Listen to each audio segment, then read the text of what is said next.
আমি বারবার আপনাদের একটা কথাই বলি যে কি জানেন, নিজে ঠিক তো দুনিয়া ঠিক, তাই না? এই যে আমার লাইনে আপনারা কাজ করেন, আমরা সবাই একতাবদ্ধভাবে মিলেমিশে কাজ করি। ইসলাম আমাদেরকে এটাই শেখায় যে ঐক্যবদ্ধ ঐক্যবদ্ধ হলে সব কিছু সম্ভব, তাই না?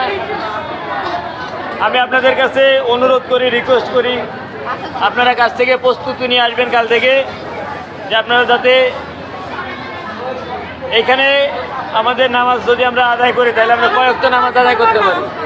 আমরা এখানে যদি আমরা অফিসে থাকি কয়েকত নামাজ আদায় করতে পারি, জোহর, আসর, মাগরিব, তিনটা। যদি 12টা পর্যন্ত ডিউটি হয় আপনি সেটাও করে নিতে পারেন। যদি 9টা ছুটি হয় তাহলে সেটা আপনি বাড়িতে যায় করতে পারেন, তাই না? আপনাদের কাছে আমি রিকোয়েস্ট করি আপনারা কাল থেকে প্রস্তুতি নিয়ে আসেন, এখানে আপনারা নামাজ পড়েন, আমার কোনো আপত্তি নাই। আমার প্রোডাকশনটা আমি দেখবো, প্রোডাকশনটা এমনিতে হবে আল্লাহর রহমতে, বুঝছেন?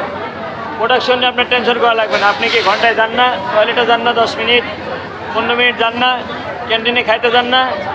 তাহলে আপনি যদি ক্যান্টিনে খাইতে যাইতে পারেন, আপনি টয়লেটে যাইতে পারেন, পানি খাইতে যাইতে পারেন, পানি আনতে যাইতে পারেন, অন্য লাইনে যায় গল্প করতে পারেন, তাহলে আপনার নামাজের জন্য আমি সময় দিচ্ছি। আপনার সমস্যা আছে?